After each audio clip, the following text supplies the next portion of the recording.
Okay, maing mudto na usab kinatuntanan Luzon, Visayas, Mindanao.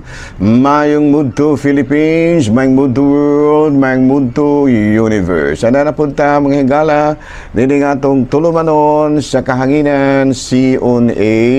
Catechesis on Air. Og ako lang gihapon kini inyong ubos nga alagad Reverendo Padre Edwin Academia Acababino adlaw na usab karon nga Biyernes na pizza 7 na kini mga higala sa bulan sa Nobyembre. Uy, hapit lang yung Pasko mga higala, wala na gilain, makadawat na pud miyan og pinaskuhan gikan sa tong Talahorong Obispo, no? Nya daghan pa yung mahatag ng pinaskuhan mga higala kay kami mga pari buhong gimis pinaskuhan sa tinulanay lang.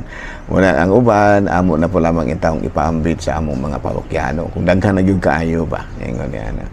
No, kay kining kalagmitan gyud kami mga pari daghan yung mahatag namo pero tungod sa medyo pila ra magud in taon poy amo ang kuan mga manana nga mga galastuhan noon sa panadinha mga sinina mga kuan amo po din taong ipambit sa mga kuan mga parokyano nato. Nahala no, Merry Christmas advance in advance mga higala. Abino arita na mga higala sa ato ang CBCP News, Balitang Simbahan ni ining kamudtuhon. Abino mga higala, Archbishop Alberto Abit Uy, ang Arsobispo sa Sugbo, nanawagan karon sa tanang katawhan sa tibuok Pilipinas nga tabangan in taon sila no sa kining Cebu, Archdiocese of Cebu tungod lagi kay grabe mga higala ang kadaot nga ilahang nahiaguman tungod ni atong bagyong Tino. Pastilan gito si Tino. Tinunto gitong gihimo ni Tino. Pagka tinuntuha gito, no?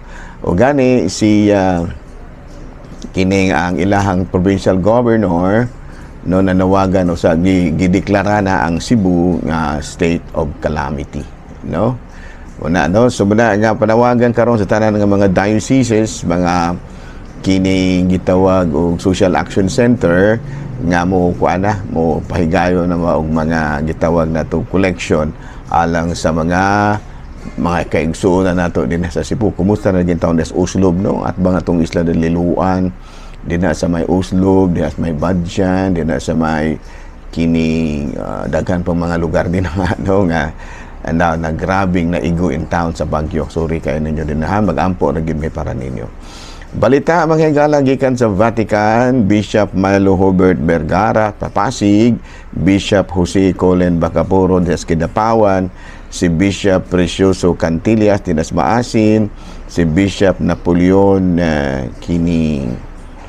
si Palay, no, si Palay Alamenos atua sila karon dito sa kini Roma, no, kay nahimo sila sa ilaha usab nga pagbisita sa Talahorong Santo Papa ug sa ilaha usab nga pagpilgrimage, no, kay gihimamat sila kagahapon adla natong nakalabayng Miyerkules, no, pitsa 5 ni ining bulan sa kining Nobyembre sa atong Talahorong Santo Papa Pope Leo XIV. Mao kadto mga higala no ang balitang simbahan ni ining kamudtuhon ug ari na ta mga higala sa ato ang kining Saint of the Day, October, November 7. Abino mga higala ang ato ang Saint of the Day karon November 7, no, mausi ang naila na kaayo nato nga si Saint Dedacos or ang mas ilado giniya nga pangalan mga higala mao si Saint San Diego, California. Si San Diego, ang tinuod niyang pangalan mga higala, San Diego Arcala, no, San Diego Arcala, no.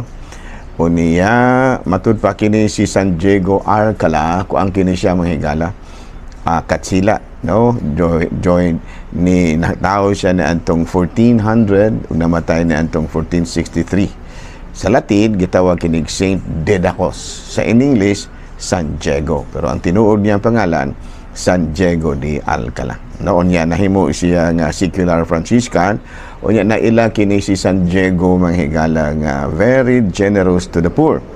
And then he joined the missions in the Canary Islands, and San Diego is named for the Franciscan who was canonized in 1588. So karong adlaw mahigala gihinumduman nato si San Diego. Ayan, no, muna Diego Salvador. Ayan, no. Nahala, no, may numuto na ka natong tanan, are na ta mahigala sa ato ang catechism, pangutana. Pader, nganong salaman ang desecration o pagpasipala sa mga butang nga gihalad ngadto sa Dios? Katubitong nablesa na ba? Kung sa biblical basis, the Bible strongly condemns desecration, emphasizing the sanctity of what God has made holy, including places, objects, and people.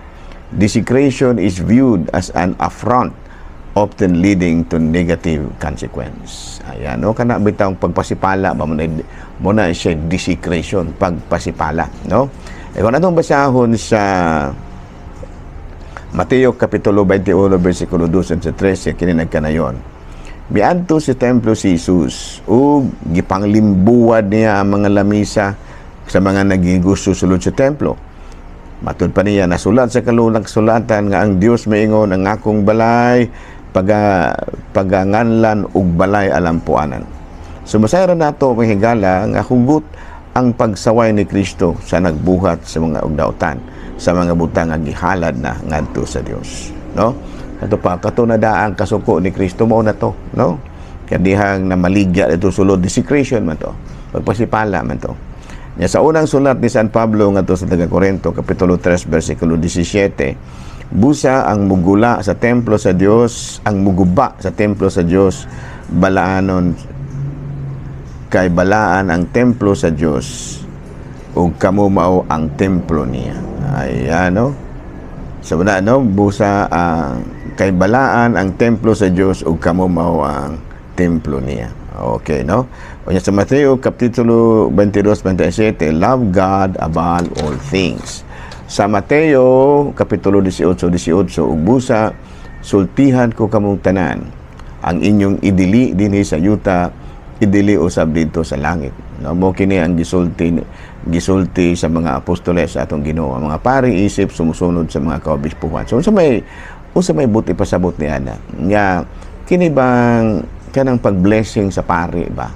Mao kana ang pagtugot nga ang usa ka butang o panibalay o lugar mamahimong balaan.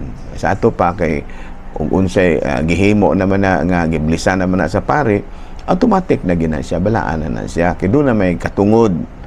Kung unsay inyong itugot dinhi sa yuta, itugot usab dito sa langit.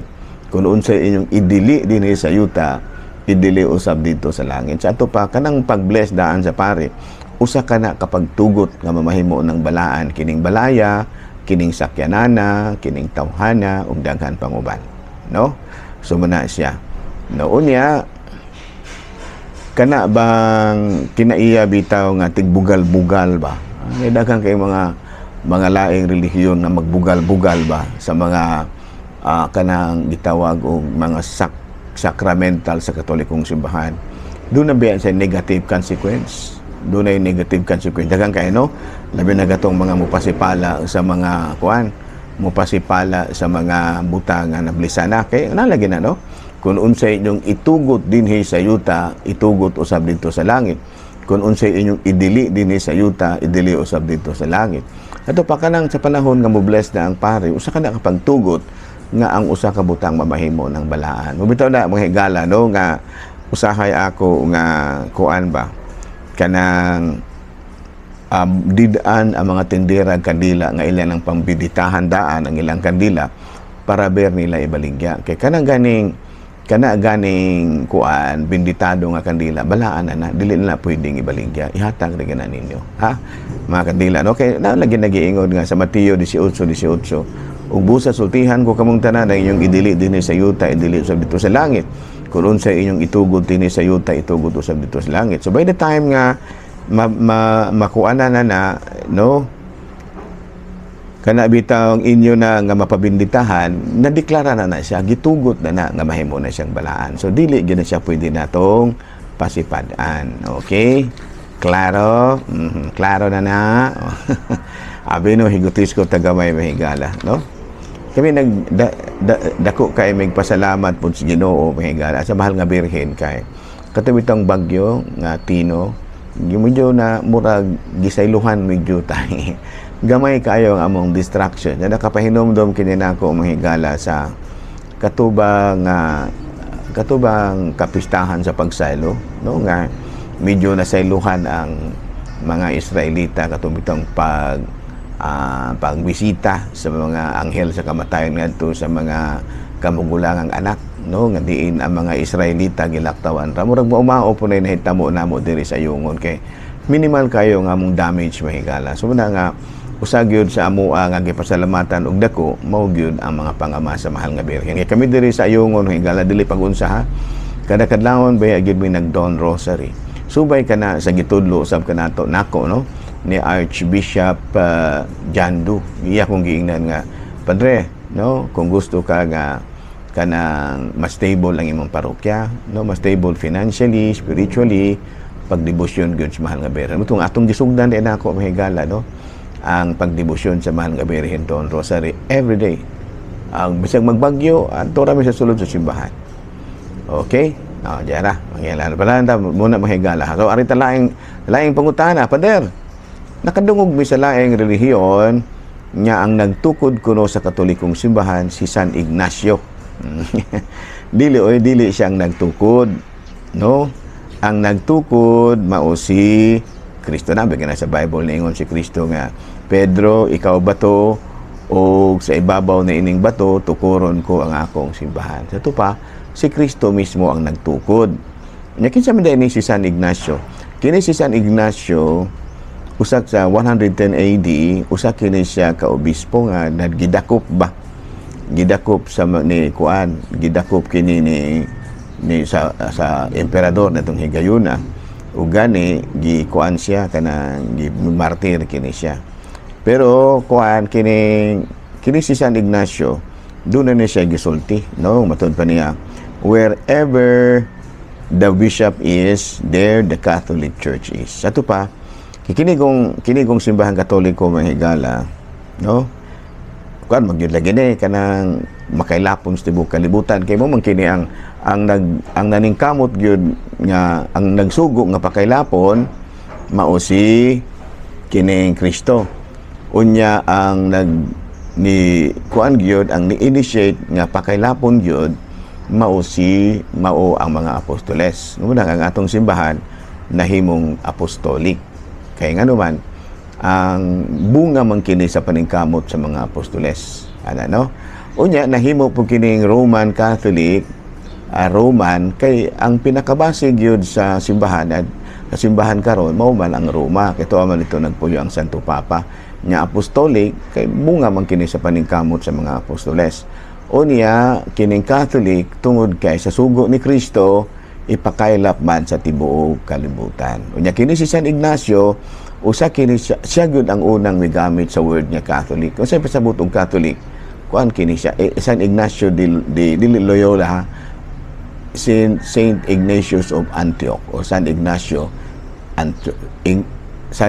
sa Antioquia no siya gyud ang primero nga nigamit sa word nga Catholic no sa dihang duna siya isulat no kay Bishop of Smyrna ba ni duna siya gihimong sulat nga ningon siya nga asa gani ang obispo atua pod ang Katolikong simbahan muna iyang gisulti no so muna nga kita isip mga Katoliko no nahimo gyud kitang mga Roman no unya Roman Catholic pero ang nigamit sa word nga Catholic ang primero gyud nigamit ana nga word mao gyud kini si San Ignacio sa Antioquia klaro pero dili siya may nagtukod kay klaro man kay nato na nga niingon si Kristo nga kining ibabaw na ining bato tukuron ko nga akong simbahan so si Kristo mo yun nagtukod ani pero doon naman gud siya gisugo sa mga apostoles ningon man siya nga panglakaw kamo tibuok kalibutan ug imo sa akong mga tinun-an ug bunyagi sila sa ngalan sa Amahan sa Anak ug sa Espiritu Santo muna to nga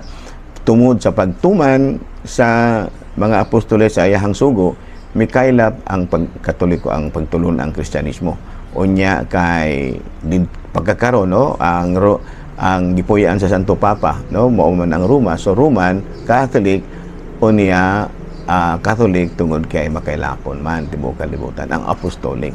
Ano no? Klaro, so ha unya ang primero nga nigamit sa word sa pulo nga Katoliko mao kini si San Ignacio sa Antioquia sa iyang sulat ngadto sa taga Smyrna. Okay no, sa tira na mga laing relihiyon di sila mutuan kay wala man na sila kabalo sa kasaysayan kay ngano man dili biya Katoliko.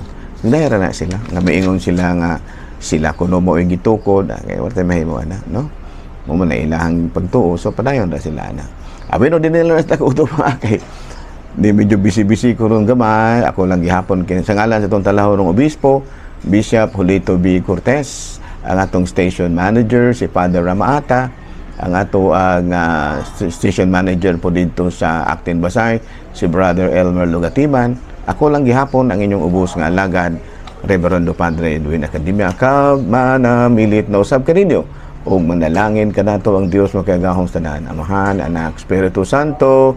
Amen. Good noon, Pilipinas.